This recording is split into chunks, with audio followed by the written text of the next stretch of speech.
Hello everyone, welcome to Solo Survivor. অলপ আগতে SSCৰ official ৱেবছাইটত এইটো আপডেট আহি গ'ল আৰু এইটো হৈছে MTS এণ্ড হাৱালদাৰৰ যিটো ফাইনেল ভেকেঞ্চি ডিটেইলছ আছে সেইটোৰ এটা লিষ্ট আনিছে। হাৱালদাৰৰটো আগতে দিছিলে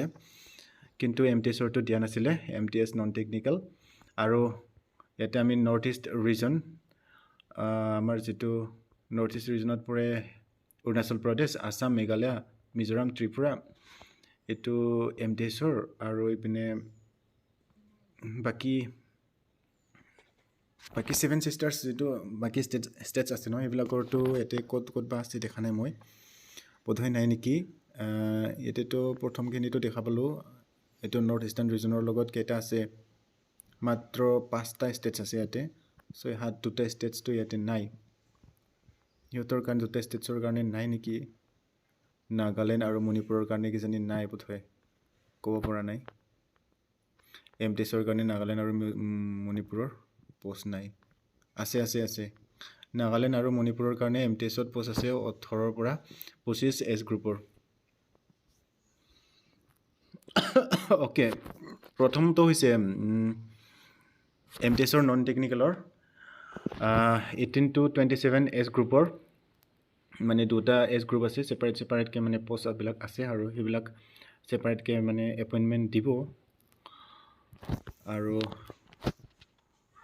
এতিয়া নৰ্থ ইষ্টাৰ্ণ ৰিজনত আছে অৰুণাচল প্ৰদেশত, এতিয়া আনৰিজাৰ্ভ আছে অৰুণাচলত মাত্ৰ 1টা, আৰু SCত 1টা, STত 0, OBCত 1, আৰু EWS 0, টোটেল আছে 3টা। আৰু এইপিনে এইবিলাকত ESM, OH, HH, VH, PWD এইবিলাকত নাই। এইপিনে আসামৰ কাৰণে আনৰিজাৰ্ভত পোষ্ট আছে 13, STৰ কাৰণে 2টা, STৰ কাৰণে 2টা, OBCৰ কাৰণে 6টা, EWSৰ কাৰণে 6টা, টোটেল পোষ্ট আছে 29। আৰু এইটো এক্স ছাৰ্ভিচমেনৰ কাৰণে আছে 2টা, আৰু OH এইটো হৈছে অৰ্থ'পেডিকেলি হেণ্ডিকেপ্ট, মানে যিবিলাকৰ বনছ, জইণ্টছ, মাছলছ এইবিলাক অলপ হেণ্ডিকেপ্ট থাকে সেইবিলাক। আৰু HHৰ কাৰণে হ'ল হিয়াৰিং হেণ্ডিকেপ্ট, আৰু VHটো হৈছে ভিজুৱেলি হেণ্ডিকেপ্ট, আৰু এইটো PWD পাৰ্চনছ উইথ ডিছএবিলিটি। এইবিলাকৰ কাৰণে এক্স ছাৰ্ভিচমেনৰ কাৰণে 2টা পোষ্ট আছিলে অসমৰ, আৰু মাত্ৰ ভিজুৱেলি হেণ্ডিকেপ্টৰ কাৰণে 1টা আছিলে, আৰু PWDৰ কাৰণে 1টা আছিলে পোষ্ট। আৰু এইপিনে মেঘালয়ৰ কাৰণে আনৰিজাৰ্ভ আছে 3টা, SCৰ 0, STৰ 1, OBCৰ 3টা, EWS 1, আৰু টোটেল মেঘালয়ৰ কাৰণে পোষ্ট আছে 8। আৰু এক্স ছাৰ্ভিচমেনৰ কাৰণে 0 এইবিলাক গোটেই 0, কিন্তু পাৰ্চনছ উইথ ডিছএবিলিটিৰ 1টা পোষ্ট খালী আছে মেঘালয়ৰ কাৰণে। আৰু মিজোৰামৰ কাৰণে আনৰিজাৰ্ভ পোষ্ট আছে 1টা, আৰু বাকী কোনোটো কেটেগৰীৰ কাৰণে নাই, টোটেল পোষ্ট 1টাই আছে। আৰু এইপিনে হেণ্ডিকেপ্ট ছেকশ্যনত নাই। আৰু এইপিনে ত্ৰিপুৰাৰ কাৰণে আনৰিজাৰ্ভত 0 অ'কে, OBCৰ বাহিৰে ক'তোৱে মানে ত্ৰিপুৰাৰ কাৰণে ৰিজাৰ্ভ নাই, OBCত মাত্ৰ 2টা পোষ্ট ৰিজাৰ্ভ আছে, টোটেল পোষ্ট 2টা, আৰু এইপিনে হেণ্ডিকেপ্ট ছেকশ্যনত একো নাই। অ'কে, এতিয়া 18ৰ পৰা 27 বছৰৰ এজ গ্ৰুপৰ যিখিনি MTSৰ নন টেকনিকেলৰ পোষ্ট আছে সেইখিনি কৈ গ'লোঁ। এতিয়া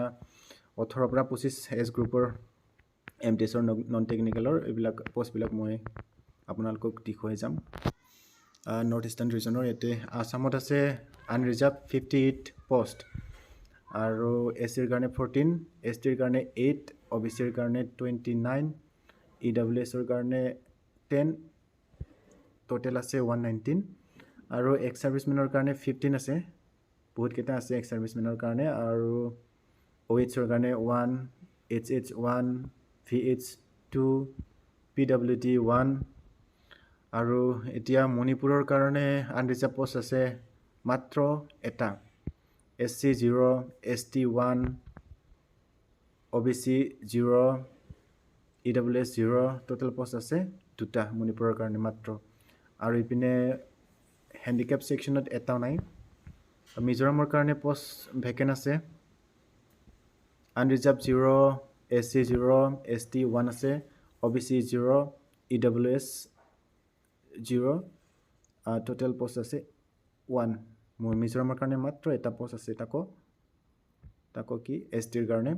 আৰু বাকি হেণ্ডিকেপ সেকশন এটাও নাই আৰু ইপিনে নাগালেণ্ডৰ কাৰণেও মাত্ৰ এটা পোষ্ট আছে টোটেল হিটো মাত্ৰ OBCৰ কাৰণে ৰিজাৰ্ভ আছে বাকি কোনোটো ক্যাটাগৰীৰ কাৰণে নাই আৰু ইপিনে ত্ৰিপুৰাৰ কাৰণে মাত্ৰ এটা পোষ্ট আছে হিটো আনৰিজাৰ্ভ কোনো ক্যাটাগৰী ওয়াইজ ৰিজাৰ্ভ কৰা নাই মাত্ৰ আনৰিজাৰ্ভত আছে এটা ত্ৰিপুৰাৰ কাৰণে আৰু হেণ্ডিকেপ সেকশনত এটাও নাই এইখিনিয়ে MTSৰ যেটো 18 পৰা 27 আৰু 18 পৰা 25 দুটা এজ গ্ৰুপৰ মানে যিবিলাক পোষ্ট ভেকেন্ট আছে এইবিলাকৰ এইখিনি মই চাই দিলো আৰু এতিয়া টোটেল পোষ্ট এইবিলাক এনেকে দিয়া আছে দুটা এজ গ্ৰুপ আছে 18 পৰা 27 18 পৰা 25 এইবিলাক টোটেল আৰু টোটেল MTSৰ কাৰণে পোষ্ট টোটেল পোষ্ট 8079 পোষ্ট আছে আৰু এতিয়া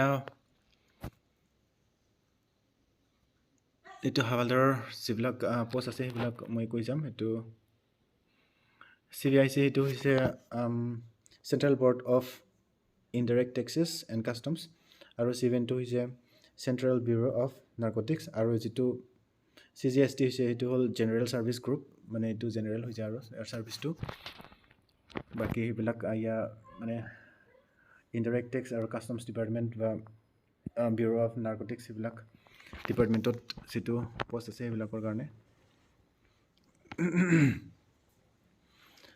এতে হাৱালদাৰৰ কেইটা পোষ্ট আছে হেতু আমি চাম এতে গুৱাহাটীত চাম প্ৰথমতে গুৱাহাটী যিবিলাক গুৱাহাটী এতে CC আছে কেডাৰ কন্ট্ৰোল অথৰিটি গুৱাহাটীৰ আন্ডাৰত কি মানে ষ্টেট পৰে হেতু হৈছে যিবিলাক মানে অসমৰ কিবা কয় নৰ্থ ইষ্টৰ যিবিলাক ষ্টেট আছে গটিখিনি গুৱাহাটীৰ চেণ্টাৰত পৰে কেডাৰ কন্ট্ৰোল অথৰিটিত পৰে আৰু এইবিলাক গোটেই নৰ্থ ইষ্টাৰ্ণ 7 নৰ্থ ইষ্টাৰ্ণ ষ্টেটছক সামৰিয়ে এইখিনি যিমান পোষ্ট আছে সেইবিলাক গোটেইকেইটাৰ মানে ষ্টেটছৰ মানুহবিলাকে কম্পিট কৰিব পাৰিব ইয়াতে ঠিক তেনেকুৱা নহয় বাকি বাহিৰৰ ক্যান্ডিডেটছ বিলাকো ইয়াতে আহি কম্পিট কৰিব পাৰে যিবিলাকে প্ৰিফাৰেন্স দিয়ে মানে যেনেকৈ মই প্ৰথম আনটা ভিডিঅ'ত কৈছিলো মানে উত্তৰ প্ৰদেশ হাৰিয়ানা পাঞ্জাব এইবিলাকৰ পৰা ক্যান্ডিডেটছ আহিছিলে সো এতিয়া গুৱাহাটীৰ যেটো CCA তাতে আনৰিজাৰ্ভ 54 আছে ক্যান্ডিডেটছ টোটাল SCৰ কাৰণে 21 STৰ কাৰণে 10 মাত্ৰ 10টা গোটেই মানে নৰ্থ ইষ্টাৰ্ণ ষ্টেটছৰ ধৰি কেনে এনেকে 41 আছে OBCৰ কাৰণে আৰু ইকোনমিক্যালি উইকাৰ সেকশনত 14 আৰু টোটাল আছে 140 পোষ্ট গুৱাহাটীৰ জোনত মানে ৰিজনটোত আৰু এক্স সাৰ্ভিসমেনৰ কাৰণে আছে 14টা পোষ্ট আছে বহুত কেইটা পোষ্ট খালি আছে ওয়েটছৰ কাৰণে দুটা HHৰ কাৰণে দুটা VHৰ কাৰণে 0 আৰু পাৰ্সনস উইথ ডিসএবিলিটিৰ কাৰণে এটো এটা আছে সো এইখিনিয়ে পোষ্ট ডিটেইলছ এইখিনিয়ে এটো এক্সাম মইও দি দিছো মোৰ ৰিজাল্টটো মানে এতিয়া আহিব লগা অৱস্থাত আছে কি হয় মোৰটো 18 to 27 এজ গ্ৰুপৰ ভিতৰত পৰিব যদি মোৰ মানে MTSত নাম আহি যায় বাই চান্স কিন্তু মইতো প্ৰিফাৰেন্স দিছো হাৱালদাৰত যদি ভাল হয় হাৱালদাৰতে আহিব যদি বাই চান্স যেটো 18 to 27 এজ গ্ৰুপ আছে তাতে মানে পোষ্টৰ সংখ্যা বহুত কম ইয়াত চান্স নাই বুলি ক'ব পাৰি সো আশা কৰিছো সকলোৰে ৰিজাল্ট ভাল হওক ৰিজাল্টটো মানে অতি সোনকালে আহি আছে এটো যেটো ফাইনাল ৰিজাল্ট দিব দিয়াৰ পিছত আৰু ডকুমেন্ট ভেৰিফিকেশন কিবা কিবি হেনেকে আছে আৰু মেডিকেল এইবিলাক আছে সো এইখিনিয়ে সকলোৰে যাতে ভাল হয় তাকে কামনা কৰিলো